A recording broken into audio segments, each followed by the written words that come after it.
नमस्ते विद्यार्थी मित्रों, इस वीडियो में अध्ययन करेंगे कक्षा 10वीं हिंदी का तीसरा पाठ वारे हमदर्द। इस पाठ के दूसरे भाग का अध्ययन करेंगे। उसके पहले भाग में देखें कि कवि लेखक घनश्याम अग्रवाल जी अपने विचार व्यक्त करते हैं कि जब किसी की दुर्घटना होती है, दुर्घटना होने के उपरांत उस बीमार व्यक्ति को जरूरत होती है आराम करने की, लेकिन उस बीमार व्यक्ति को आराम करने का अवसर ही नहीं मिलता। उन्हें परिचित अपरिचित मित्र दोस्त रिश्तेदार मिलने के लिए आते हैं, यानी कि बीमार व्यक्ति को जिस बात की ज़रूरत होती है वह उनकी ज़रूरत पूरी नहीं होती। वह उनके पहले वीडियो में देखिए। अब विद्यार्थी मित्रों, अब दूसरे भाग में देखते हैं।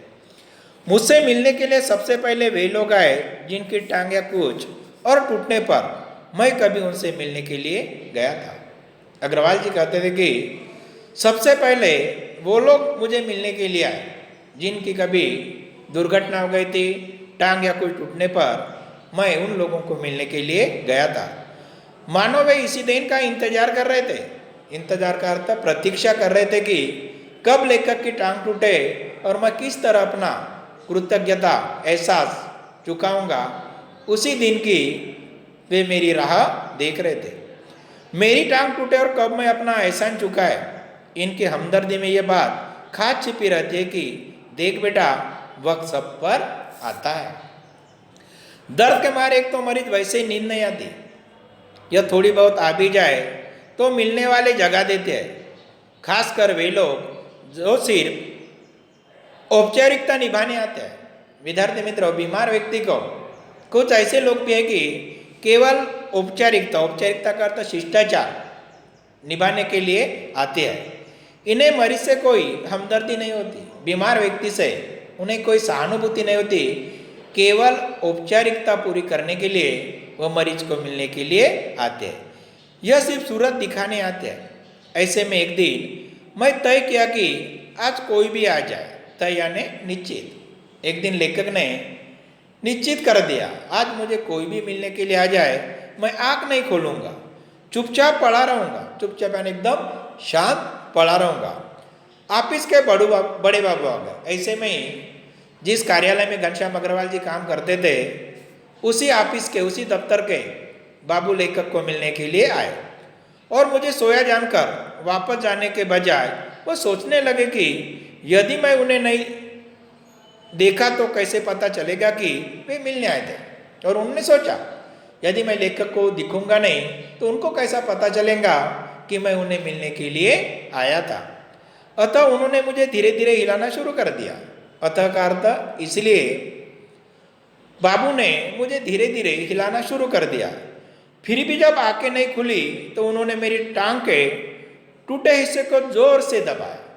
हिलाने के उपरांत मेरी आंखें नहीं खुली तो जो मेरी टांग टूटी थी उस टांग को उन्होंने जोर से दबाया। मैंने दर्द के मारे कुछ चीखते हुए जब आंखें खोली तो वे मुस्कुराते हुए बोले, कहिए अब दर्द कैसा है। मूल्य वाले अपने फुर्सत से आते हैं। विद्यार्थी मित्रों, घनश्याम अग्रवाल जी को सबसे पहले जो मिलने के लिए आए थे उसी दफ्तर के बाबू आए थे।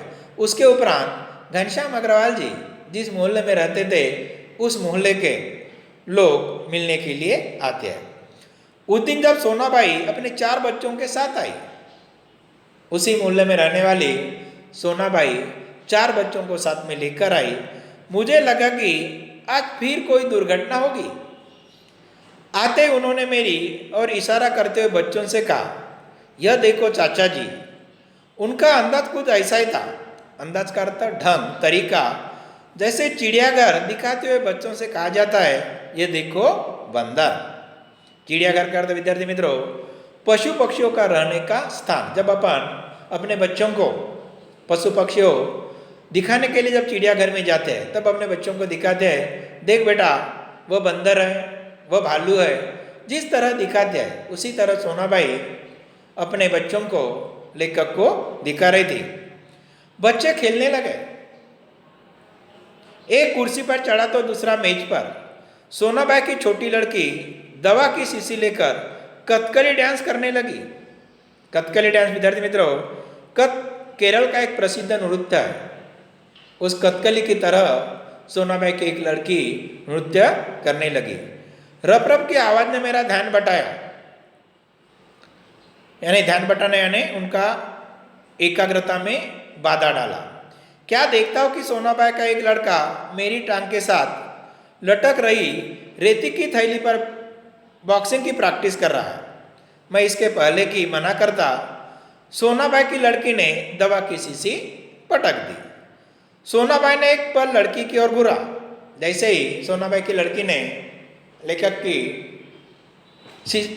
दवा की शीशी नीचे गिराई, तब सोनाबाई ने गुस्से से अपने लड़की की तरफ देखा, फिर हंसते हुए बोली, भैया पेड़े खिला। और लेखक को कहा कि भैया पेड़े खिला। दवा गिराना शुभ होता है, दवा गई समझो बीमारी गई। इससे 2 घंटे बाद सोनाबाई गई। 2 घंटे लेखक के पास में रुकी और 2 घंटे के बाद में सोनाबाई चली गई। यह कहकर कि फिर आऊंगी, और लेखक को आश्वासन दिया कि मैं आपको मिलने के लिए फिर आऊंगी। मैं भीतर तक काम गया। वह रहा है विद्यार्थी मित्रों, काम पुड़ना भयभीत होना। जब सोनाबाई लेखक को कहते कि मैं आपको मिलने के लिए फिर से आऊंगी, यह सुनते ही लेखक एकदम भयभीत हो गए। कुछ लोग तो औपचारिकता निभाने की हद कर देते हैं। समाज में कुछ लोग ऐसे हैं कि औपचारिकता निभाने की भी हद कर देते हैं, विशेषकर वे रिश्तेदार जो दूसरे गांव से मिलने आते हैं। ऐसे में एक दिन टैक्सी हमारे सामने आकर रुक गई। यानी विद्यार्थी मित्रों, सबसे पहले लेखक को मिलने के लिए आए थे उन्हीं के दफ्तर के बाबू, उसके उपरांत उसके मोहल्ले की सोनाबाई उनके मिलने के लिए आ गए। उसके बाद उनके रिश्तेदार मिलने के। ऐसे में एक दिन एक टैक्सी कमरे के सामने आकर रुकी। उसमें से निकलकर एक आदमी आते ही मेरी छाती पर सिर रखकर औंधा पर रोने लगा और कहने लगा। औंधा यानी उल्टा हो गया लेखक के छाती के ऊपर और जोर जोर से रोने लगा। हाय तुम्हें क्या हो गया?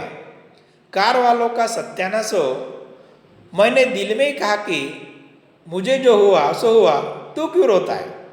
तुझे क्या हुआ? वह थोड़ी देर मेरी छाती में मुंह गड़ाए रोता रहा, फिर रोना कुछ कम हुआ। उसने मेरी छाती से गर्दन हटाई।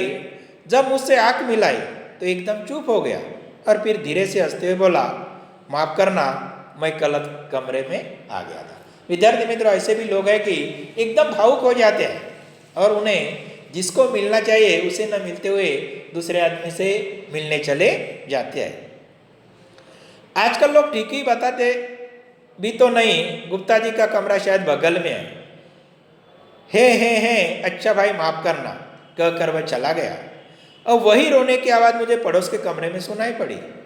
मुझे उस आदमी से अधिक गुस्सा अपने पत्नी पर आया, क्योंकि इस प्रकार रोता देख पत्नी ने उसे मेरा रिश्तेदार या करीबी मित्र समझकर टैक्सी वाले को पैसे दे दिए। यानी विद्यार्थी मित्रों, उस आदमी को जिसे मिलना था उसे न मिलते हुए लेखक के कमरे में आ गया और उसे रोते हुए देखकर लेखक के पत्नी ने टैक्सी वाले के पैसे दे दिए। इसलिए लेखक कहते हैं कि उससे ज़्यादा गुस्सा मुझे अपने पत्नी पर आ गया। हमदर्दी जताने वालों में वो लोग जरूर आएंगे जिसकी हम सूरत भी नहीं देखना चाहते। अक्सर करके जो सहानुभूति दिखाने के लिए आते हैं उनकी हम सूरत भी देखना नहीं चाहते। हमारे शहर में एक कवि है श्री लपकानंद। घनश्याम अग्रवाल जी जिस शहर में रहते थे उसी शहर में लपकानंद नाम के एक कवि थे। वह लेखक को मिलने के लिए आ जाते। उनकी बेतुकी कविताओं में सारा शहर परेशान है। बेतुकी का अर्थ निरर्थक। उनके निरर्थक कविताओं को सुनकर पूरा शहर परेशान है। मैं अक्सर उन्हें दूर से ही देखते ही भाग खड़ा होता। जानता हूँ जब भी मिलेंगे 10-20 कविताएं पिलाए बिना नहीं छोड़ते। पिलाना यानी सुनाए। लेखक कहते कि जब भी मैं उन्हें कहीं भी मिलता हूँ श्री लपकानंद जी को, तो मुझे 10-20 कविता सुनाई देते। एक दिन बगल में झोला दबाए हुए यहाँ पहुँचे। वही अपने बगल में झोला दबाए हुए घनश्याम अग्रवाल जी को मिलने आ गए। आते ही कहने लगे, मैं तो पिछली 4-5 दिनों से कवि सम्मेलन में व्यस्त था। आते ही लेखक को कहा कि 4-5 दिनों से कवि सम्मेलन चल रहे थे, उसमें मैं बहुत ही व्यस्त था। सच कहता हूँ कसम से, यानी लेखक को कहता कि मैं कसम से कहता हूँ, मैं आपके बारे में सोचता रहा। मैं कवि सम्मेलन में था, लेकिन आपका जो समाचार मिला तो आपके बारे में ही सोचता रहा। रात भर मुझे नींद नहीं आई, और हाँ, रात को इसी संदर्भ में एक कविता बनाई। आपके बारे में सोचते रहने की वजह से मुझे नींद भी नहीं आई, और नींद ना आने की वजह से संदर्भ यानी विषय में, आपके विषय में, आपके बारे में एक कविता बनाई। यह कल झोले में डायरी निकाली और लगे सुनाने, और उन्होंने अपने झोले से एक डायरी निकाली और वह सुनाने बैठे। असम की राजधानी है शिलांग, मेरे दोस्त की टूट गई टांग, मोटर वाले तेरी साइड थी राग। कविता सुनकर वह मुझे ऐसे देख रहे थे मानो उनकी एक और आंख पूछ रही हो, कहो कविता कैसी रही, और दूसरी आंख पूछ रही हो बोल बेटा अब भी मुझे भागेगा। मैंने जल्दी से चाय पिलाई और फिर कविताएं सुनने का वादा कर बड़े मुश्किल से विदा ली। अब मैं रोज ईश्वर से प्रार्थना करता हूँ कि हे ईश्वर, अगर तुझे मेरी दूसरी टांग भी तोड़ना हो तो जरूर तोड़, मगर कृपा कर उस जगह तोड़ना जहाँ मेरा कोई परिचित न हो, क्योंकि बड़े बेदर्द यानी जालिम निष्ठुर होते हैं हमदर्दी जताने वाले। यानी विद्यार्थी मित्रों, इस पाठ के माध्यम से लेकर हम ये बताना चाहते हैं कि बीमार व्यक्ति को केवल औपचारिकता निभाने के लिए जाते हैं, और उन्हें बीमार व्यक्ति को अनेक कठिनाइयों का सामना करना पड़ता है। किस तरह कठिनाइयों का सामना करना पड़ता है, यह इस पाठ के माध्यम से घनश्याम अग्रवाल जी ने बताया। धन्यवाद विद्यार्थी मित्रों, यहीं पर इस पाठ का समापन होता है।